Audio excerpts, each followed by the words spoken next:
Hello. Hello. So we're going to try and do a little Zoom. We're going to try and do this on Saturday. And what's significant about Saturday? I don't know what I can't remember. The podcast is coming out. Yes. So this, for anybody who might be watching that isn't you or me, this is Tani Campbell, who is the writer of the Bow Street Society series of. Well, it's a series of mysteries, and there's also some short story collections available, aren't there? Yeah. It's four at the moment. It's 4 books and 4 short story collections out at the moment. And on the show on Saturday, we'll be talking about. What are we talking about? What's the big thing that we're selling about the show on Saturday? Sorry, I thought you waited for it. Actually, so I'm not going to say it on. No. Part of the 5th book, the upcoming 5th book, in the long-awaited 5th book in the series. Yes. So you've kindly told me what it is, and what I love about it is it's the kind of title that for someone who's read the series, you will go, oh.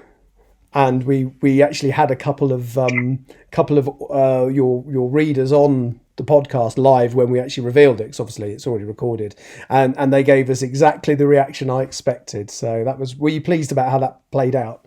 It was really good, yeah. And it's nice to sort of have that. It's nice to have you guys so enthusiastic about the books actually on the podcast, actually to have their feedback and have their thoughts, because it just makes it all worthwhile. That's what really got me into writing, to actually just to entertain somebody and just to, bring them joy, really.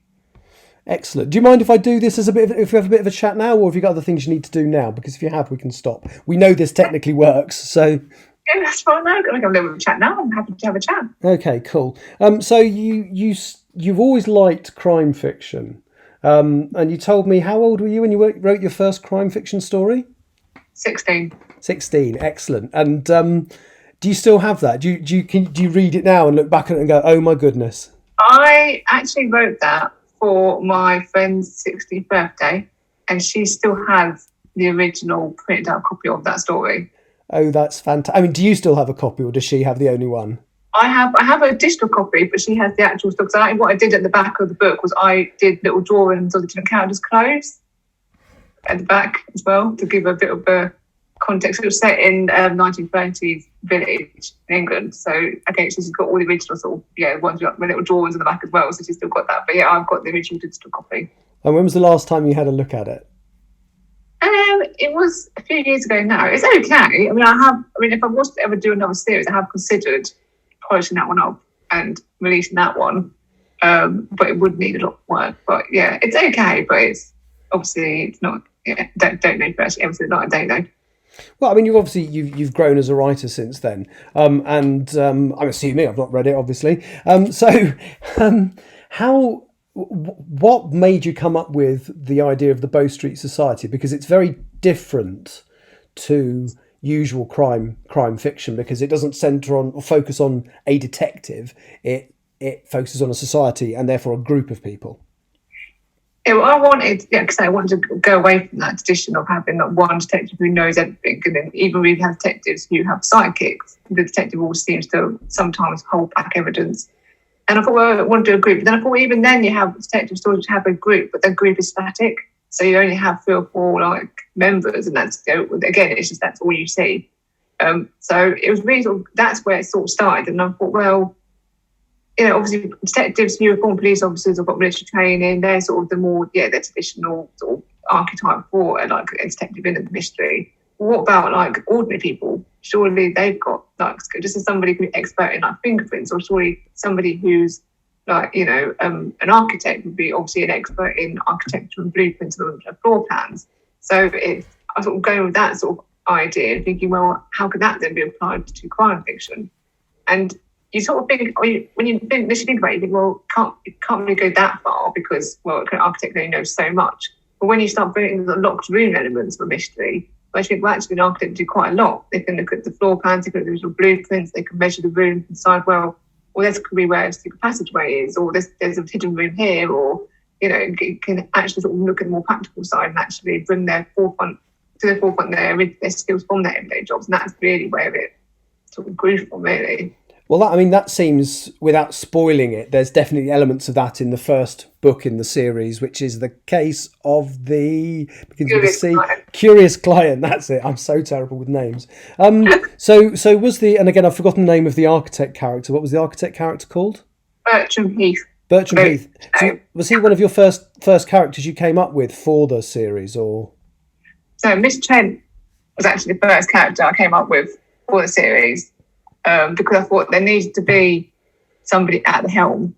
And I think I initially did think of considering having them being male, but I thought, that's a bit boring. Let's make them female.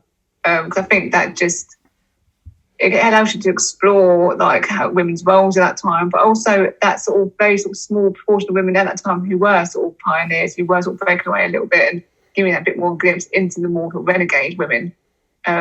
But yeah, so Miss Trent was one of the first that I actually created. But Bertram Heath, I think he came along further down the line once I actually done the plot and decided what I needed.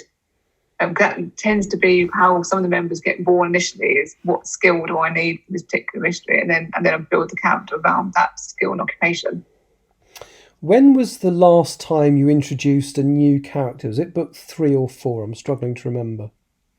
A new member would be book 3, but in book 4 there were members who hadn't met each other before. So even though you didn't actually have a new member being brought in, some of the members had that initial first meeting with the other members, because even though obviously they're all part of the same society, they don't necessarily all get to meet all the time. And Miss Trent is officially the only person who knows who all the members are. So it's not like they can look up a members list and know who's actually part of society. And depending on what the case is, depends on might never meet the other members if they don't necessarily, their skill set don't gel together in a particular case. So you've got a mixture of characters, and I found it quite interesting. I recently read the second short story collection in which a character who I believe has not yet appeared in the books was introduced. Are there any other characters that you are planning to introduce over the course of the next books? Yes, there is a character who I hopefully will introduce in book 6. So whereas you've got Dr. Percy Weeks, who is sort of the, surgeon with the forensics, he will test for poisons. The character I intend to introduce would be a chemist, but with a speciality in explosives. Oh, that's interesting. Okay. Self-taught chemist. Self-taught. Particularly, especially if it'll be explosives. That's really interesting. Now, as I say, that was one of the things that I think I remember saying to you. It's one of the strengths of the series, unless you've got a character that everybody adores so much, and there's always a danger if they don't appear in a book, somebody might be disappointed. But you proved me wrong there with book 3, because my favourite character is the very, very drunk and lovely Dr. Weeks. Lovely. He's exactly not lovely. He's ghastly, but that's why I think readers enjoy him so much. And he didn't appear in book 3, and you'd sort of warned me about that, and I did go into it thinking, am I going to miss him? And I absolutely didn't. I just that the story carried me along, and there are some other really interesting characters in there as well. So, I say what I thought might be a drawback, actually, when I did read it, actually made no difference at all. It was still a really good book. Thank you. That wasn't really a question, was it? No. That was just a statement. Yeah. So what are you hoping to do? Well, what's the remit of the podcast then? Well, the remit of the podcast is to, first of all, introduce people, in the first instance, to the books, into the characters, into that world of sort of 1896 London within the world of British society. Because obviously I did do a lot of research into the history, into the settings. So the technology, that elements are as accurate as possible, but there's obviously fictional elements. But then really the podcast sort of building on those fictional elements to then expand into the actual realities of that time within like the police, with crime, with society as a whole, and also by doing that through sort of interviews with museums and connections, and also people who've done that positions before, done those roles before, and really to give you a rounded, full picture of what the realities would have been like in 1896, as well as a rounded picture of what the 1896 Social Society is like as well. Well said. Obviously, I'm the co-host with you on the show, so I mean, I won't reveal who, but we've recorded material for I think the first 3, possibly 4. I can't remember when all the interviews we recorded are being placed. But this is, it isn't a short-term project. We're hoping to do this 6 times a year for the foreseeable future. So tell me about some of the other elements that we've introduced into the podcast already. So obviously you've got interviews with, say, certain museums that obviously have like specialisms in sort of areas relating to the Social Society. So, crime, policing. We also have, which I personally is one of my favourite segments, is actually interviews with the characters themselves. So I have some voice actors like there's Phil Rose, Sabrina, Paul, and Jaden Braniff, and they will be doing being interviewed as the characters. So readers and listeners will be able to actually submit their questions in advance through social media channels, and also by email. To put the questions directly to the characters. So rather than me sitting there going, oh, this character is their name and this, they do this, blah, blah, it's actually allowing you to be immersed into that world by actually having that one-to-one interaction with the characters from the books. So I really like that, and the fact that the interviews will be set in their usual environments as well. So with Miss Trent, it's will be in the parlour and so on. Yeah, I really enjoyed it. Have you had a chance to listen to I sent you the edit of the one for the second show earlier today. I don't know if you've had a chance to download it or listen to it. No, not yet. Literally, I've just come straight in to do this. So.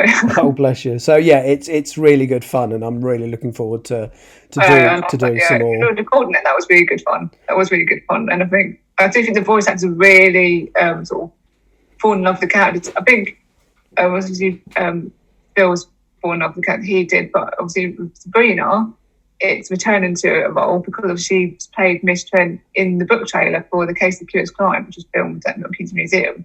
So to me and everybody I speak to now, when they see that, it's like Sabrina's now Miss Trent. So if it was ever going to be a BBC drama, Sabrina would have to play Miss Trent because she just now embodies that character. I think Phil does an amazing job as well, without giving away too much. One of the things we've asked people involved, whether it's the actors, whether it's people we've interviewed, we've asked them to do stings, just little moments, just little to break up. And I won't say what he does, but Phil sent an improvised sting, which you'll hear in the first episode. And like you, I nearly fell off my chair laughing when I heard it. It's so good.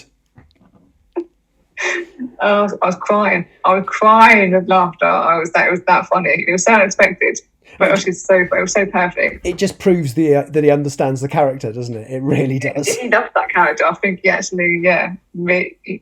think because for him, I think it's the fact that the character's got so many different layers, and I think that's what I do try to do with like my characters. That yes, they're there because of the particular job they do, but just like everybody else, they've got problems and situations and dramas outside of the detective work that can have an impact on the investigation itself as well. So that's why I like to explore their lives. And even to people like an ordinary life, it's what is that ordinary life look like? What would be their everyday domestic situation? How would they go to get to work? How would they function in that era? So that for me is just as interesting as somebody who's like a week who's a drunk half the time. I mean, one of the things I absolutely love about the books as well is it's very, very easy to set a book in the modern day and not do too many descriptions, because you're describing something that everybody knows with their eyes closed. You're not going to describe a television, you're not going to describe a fridge. But I don't really know what a late 19th century house looks like. And I think one of my favourite descriptions you did was when you kind of did a tour through Inspector Wolf's house in the third book. Not Wolf, sorry, I got the wrong name, didn't I? Inspector Conway, that's it. Yeah, Inspector Conway's house in the third book, and the simplicity of it. It would probably seem like a really bare by modern standards, but it's helped me understand the era quite a bit. It's quite interesting because in his house, it took me a long time to decide, would he have a stove or would he have an open fire? Because technically he could have afforded a stove, but it was more a question of would he even have a use for a stove, because he lives on his own, he's out working quite a lot. So that's why he ends up having literally just an open fire with a grate.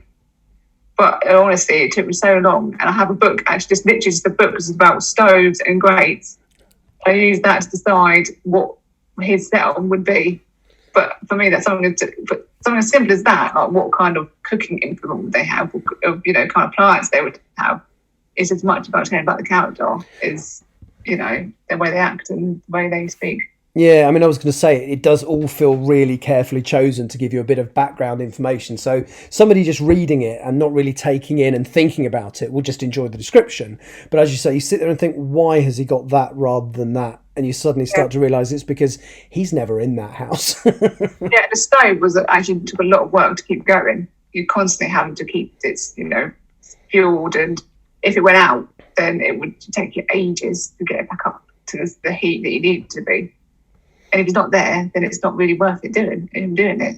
So no, I hadn't thought of that. That's very true.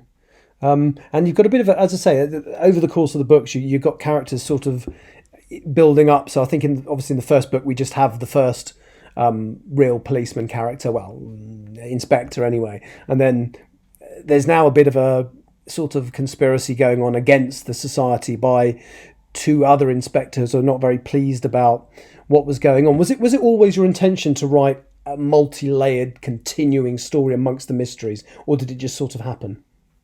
It was always my intention, but I quite like how sort of it was more sort of based on model like modern TV dramas. Like you have like a big sort of TV series, but you'd have the individual stories within each episode, but then you'd always have that overarching plotline. And I really like that. I really love that. And the same about conspiracies as well. I just think it can go so many different directions and twist and turn. You never know quite actually how it's going to end.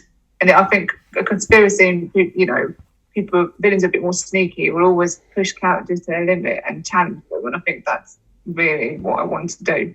And also with the police as well, is there is always a tendency with detective stories to have the police go, oh, hello, yes, you are the great detective. Yes, you come in and you solve our case. Don't you worry. Here's the body. Here's the autopsy report.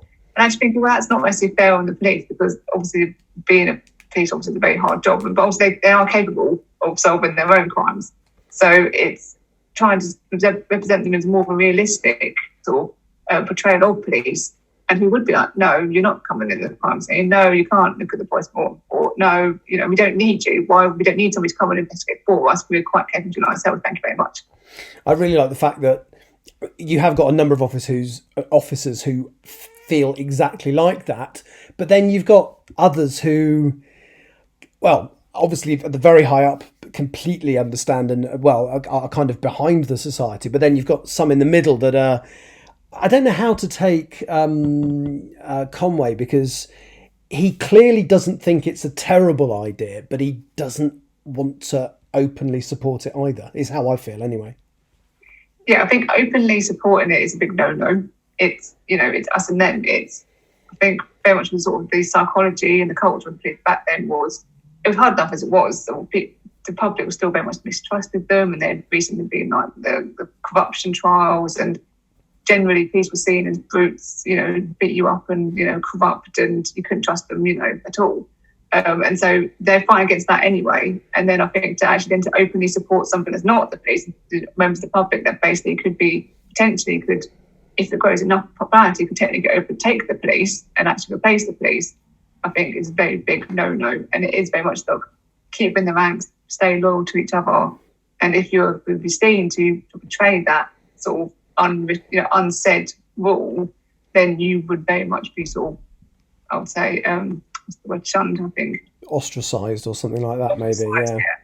No, I'm looking forward to reading book 5, because I believe it follows on from something that happens in book 4 for some of the police characters as well. So yeah, all the stories I do try to do the main plot line sort of continue between the different books in various different ways, because I really like Lee and Wolf's sort of dynamic, because they really don't like each other. They're so different ends of the spectrum, but they happen to work together in order to get to their shared goal of, basically getting rid of the society. Lee just thinks that Wolf is a bit of a sort of risk-taking savage, doesn't he? Yeah, he's beneath them, basically, is what he would say. Yeah.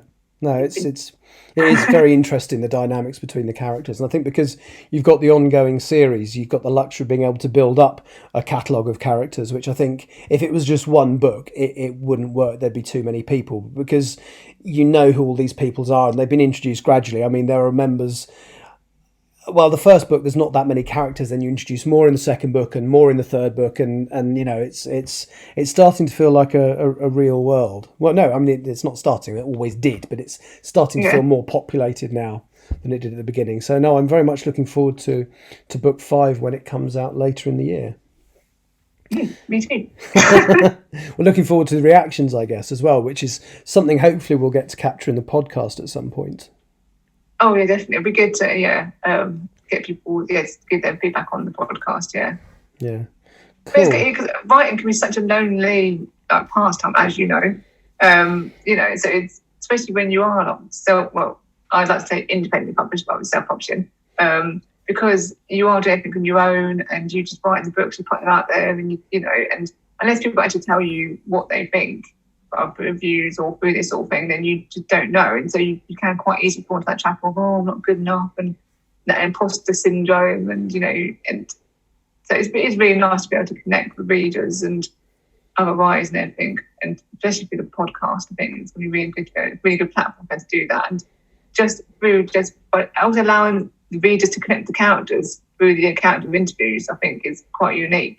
So you're not necessarily talking to me, you're talking to the characters. And so there's people, if they have bought the books, people that have fallen in love with, and they've always had that burning question, and now is the opportunity to actually put that to them. I think that's just a really good thing. Because obviously, as time goes on, some of the characters might come back on the podcast for another interview, or we might do different combinations of characters. So it might be quite interesting to have a couple of characters who are so different. They might have come on before as on their own, but it might be good to actually put them together in an interview. I'm already thinking put Sam Snyder with Mr. Maxwell. Well, I was actually thinking, I think Conway and Mr. Elliot would be a good interview to do together, because they really don't like each other either. Oh, of course, yes, because of the incident in the first book, which is still being referred to in the fourth by Mr. Elliot. Absolutely. Yeah, the allegation that basically Conway might have got carried away with his interrogation technique. Just a little. One of the things I picked up on, and I don't think it was deliberate, but obviously you've got an inspector called Conway. Now I'm a little bit obsessed with another TV show which also has an inspector called Conway. Coincidence? It is complete coincidence.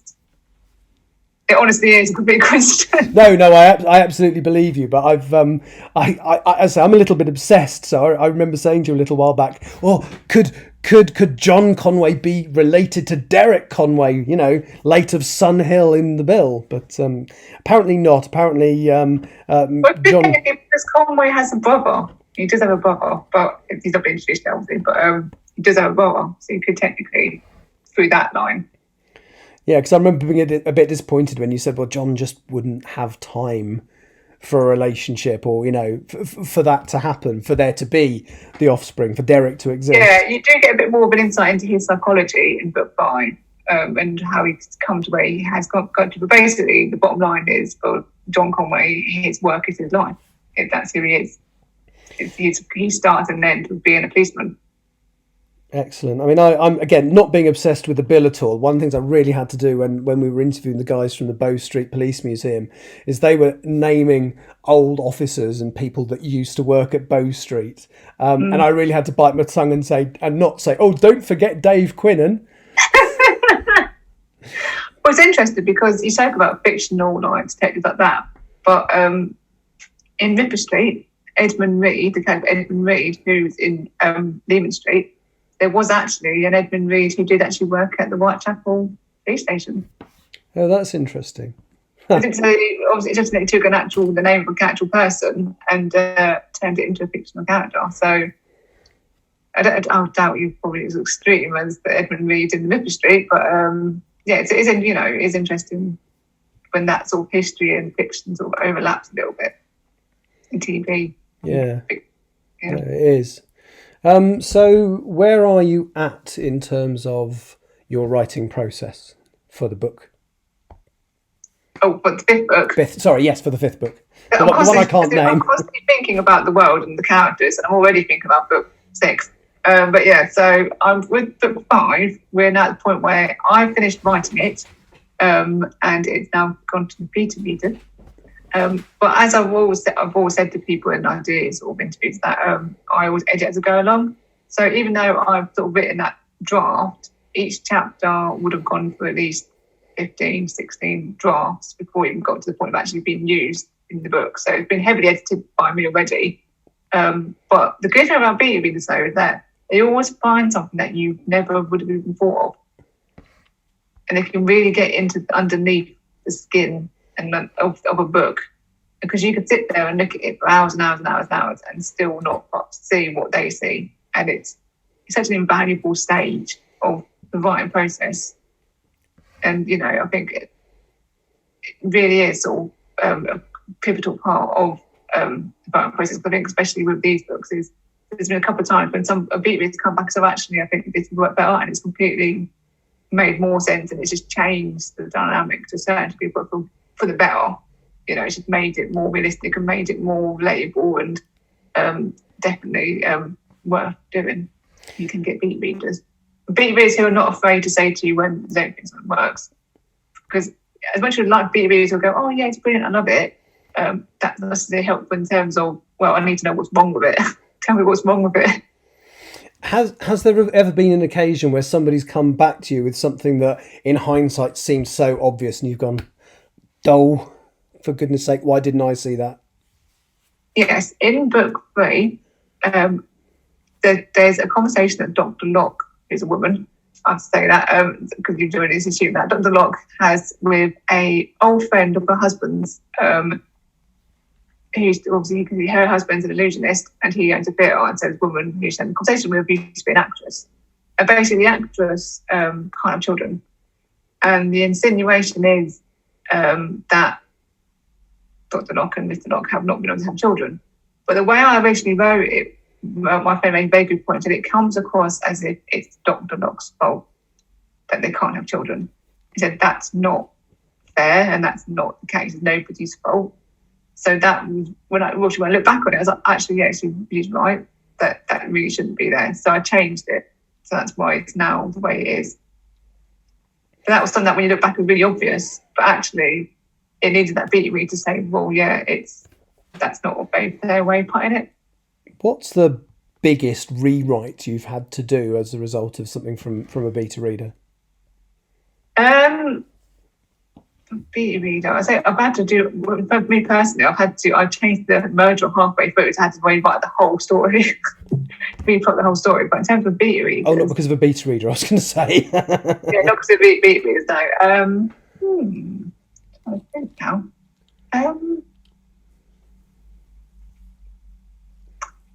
It's a very good question. I'd probably say it might be that actually, because obviously with that conversation changing in the way it did, it then obviously had to go back and check to see what other conversations she had with people and also how the actress, how her plot line, how that part of her life was portrayed as well. So that was actually quite a big rewrite based on what Bea Reed said. No, that's really cool. I have yet to really put any of my books through that. I'm planning to do something with something I'm writing at the moment, which is I'm working on the second draft, and I was hoping to have that finished by now, but life has sort of got in the way to make sure that doesn't happen. But I'm still working on it, and I'll be very interested, probably quite nervous about doing it, because you will get stuff back that you don't want to hear. I was very nervous when I first put it out there. I was very nervous, and when people do initially come back to you, you can quite easily put the chapter like, you don't understand. But it's like, but you've got to sort of take a step back and think, well, no, this is all part of just, you don't always have to take what they say to you, but it's always good to have that feedback, because then you can decide if you want to do that or if it works with your story. But I think ultimately it makes it produces a better book. And, and I think writing is a very sort of emotional thing, it's a very private thing, a very personal thing. But I think you sort of do get to the point where you have to swallow your pride a little bit and actually think, well, actually, by sort of taking on board their feedback and looking at it properly and analysing it, and would that actually work, and would that actually bring the sound of the book up? I think ultimately would be better for you in the long term, because then when people do then get it, when they buy it, they have more enjoyable experience, and so they're then more likely to buy you other books. And and it also, it does definitely. I actually quite enjoy now the conversation with beat reads, because it does give you an insight into how the reader's mind works. And some of the things that they've come out with, and I'm thinking, especially when they talk about characters they think should get together, and you're thinking, where did you get that from? That would never work. Such as who? People fantasize about the characters, don't they? Favourite characters, and think, oh yeah, but I think it would be really good, and I think that character needs to be happy. It's like, yeah, but they would never get with that person. It's called shipping, isn't it? It's a big thing at the moment. One of the biggest examples was in, this is going to sound ridiculous, have you heard of you've heard of a TV show called South Park?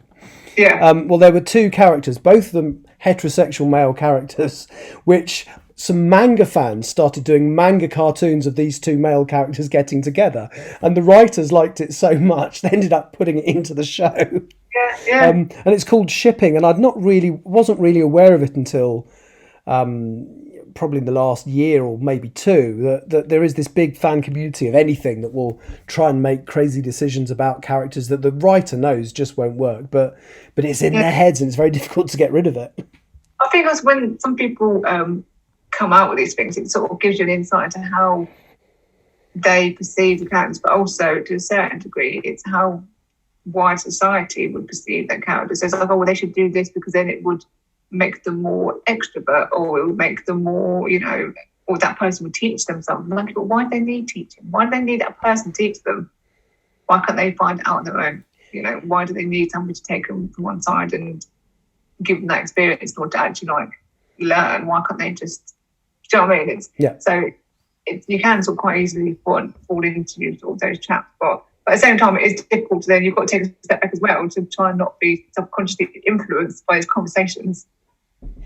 Do you, when you choose the people who are your beta readers, do you look for someone who likes that kind of book? The reason I asked the question was when I didn't do it as a beta reading process. I just sent it out to people for feedback. When I sent out the English Hikikomori, which is my first attempt at a novel, the feedback very much fell into two camps.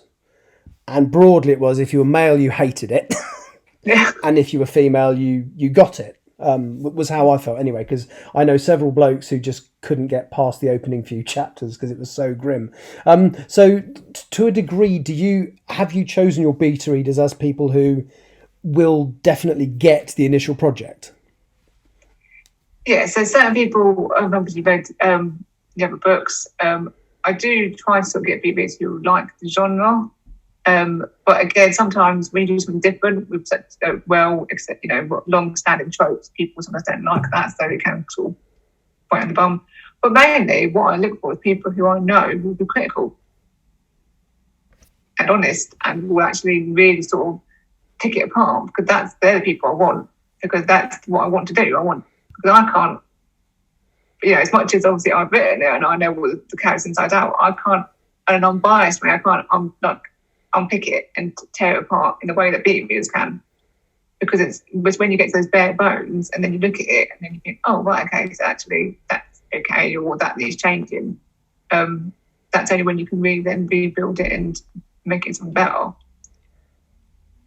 And do you tend to wait till you've got all the feedback? Yes, what I was doing is when people gave me their feedback, I would then call them and then I'd ask them additional questions, because they'll give their initial feedback with a few lines. But when you start asking people questions, that's when you can then tease out a bit more detail and a bit more actually what they actually thought, and especially if you're looking for specific sort of feedback. But this time, what I'm planning to do is have everybody give me their feedback individually and not on the paper, and then I want to then have the whole BB team having a discussion together on a Zoom call, so that we can then sort of just, sound each other out and see what we actually thought, and then to see, because I think just doing that will actually draw out even more what from the book that I think none of us would have thought of. Because just having that natural discussion, you would look at different elements that people picked up on, and then you'd take it further. I do have particular plot-specific questions that I will be asking as well in that meeting, which I can't obviously ask in advance because it was for the plot. Yeah. No, that's really interesting. I've actually, whilst we've been chatting, I've had an idea for a feature in an upcoming upcoming podcast, or possibly a few of them. How would you feel about keeping just a very brief, like, audio diary of when you do your writing? So just at the end of your writing session, go, oh, I did this today, this is what happened, these were my problems. And then we could record like a feature once the book is released. So obviously it won't be about this book because you've already done all of this, but literally follow the process of you writing the book through, and then maybe get some of the beta readers to talk as well once, and I had considered doing something like that, but then I'm more than, because I don't work in words. I know a lot of writers will say, well, I wrote 5,000 words today, and but I don't work that way. I work in scenes. So the only way I could talk about it is by actually saying what happened in the scene, and that then I think would spoil the book for people who hadn't yet read it. Yeah, well, I mean, I would suggest maybe recording it and maybe even releasing it a couple of years down the line once the book's finished, because I think it'd be very interesting to watch the whole process. But as you say, you wouldn't want to release it about a book that's just come out because it might spoil too much. Was to actually just do something sort of standalone or separate that would take you through much of my writing process in general, like from start to finish. So the book from start to finish. But I was thinking, if I was going to do that, I was thinking of doing that on Twitch or something. But obviously, I do thinking of doing obviously spin-offs. So it could work with one of the spin-offs, because then it's not to say it wouldn't necessarily then be supporting a plot in the wider sense of the books. But it would still give me insight into what my process is. So at the moment, I believe you are, or just have posted out the beta readers' copies of book 5. Yes. So hopefully they will start dropping through people's doors in the next couple of days. Mine hasn't arrived yet. I've just posted yours today. Oh, okay, that'll be why then. So it's first class time, but they should arrive tomorrow. Okay, cool. So I will just start keeping detailed notes. Do you remember I did, what was it, for books 1 and 2, you did another edition, and I just went through it with a few thoughts.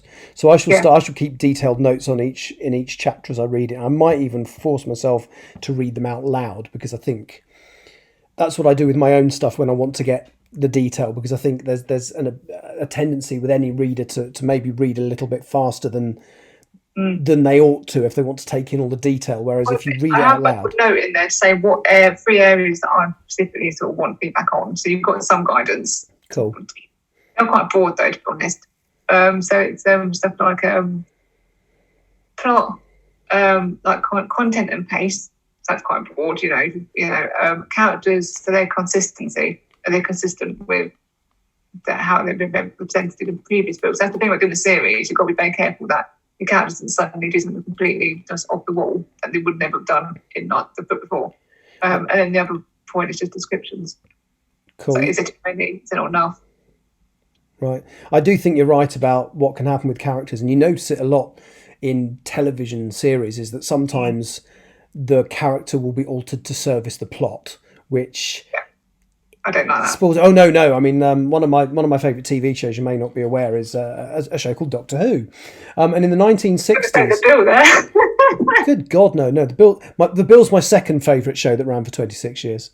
Okay. But no, so they had a character called Jamie McCrimmon, who was a Highlander from, I think it was the 17 or 1800s. I can't actually remember which year he was from. But he was stupid. He didn't know what a computer. Well, he wasn't stupid, but he didn't know. Ignorant. Yeah, that's probably in a nice way, in literal, like he didn't know what a computer was, ignorant way, Yeah, so he didn't know what things were, unless the plot didn't really need a detailed description, in which case, in one episode he couldn't understand that he was on the moon. It's like, but the moon's in the sky. Yeah, but you're on it. Yeah, but it's only that big. No, that's because it's far away. And then in the following story, they're going up on a rocket and he understands exactly what's going on. And it's purely because the writers didn't want to, I suppose, couldn't be bothered to take the time to go through that process again. And it kind of... I think sometimes, they could argue that might slow down the action. And but... I mean, so many times in like my mysteries, I've planned it one way and then they've had like discussions, because we've had meetings, don't they, in the mysteries. And one of the characters will ask a question which I didn't think of, but that so is a question that character would ask. So I then have to go almost like round the way and longer way to get to where I wanted to get to, purely because that character reacted in that way. And it's also sort of with the other plots that happen in the characters as well. It's, I mean, this book has been a couple of times when I've had them react one way, and I look back and think, no, they would never react that way. And yes, it might be dramatic, or it might be, lovely for the plot, but actually, that's not how they would react. No, I mean, getting around that. The thing I'm attempting to write at the moment, I should be put it down less. It's called Still Life, and there's I love it when characters don't do what you want them to, because I had two characters who were in a relationship, and the whole point of the story was that the relationship was almost ending, and I started writing it that way, and then, bless them, because of what happens in the story, it pushes them back together, which then gave me a major problem because they couldn't be together at a certain point in the story. What I loved about it was it made me think out of the box, and now the reason for them not being together is my favourite part of the story. So have you ever had experiences similar to that? Yeah, well, so in the first book, there's two characters, Mr. Maxwell and Miss Dexter, who were literally just meant to be just associates in society.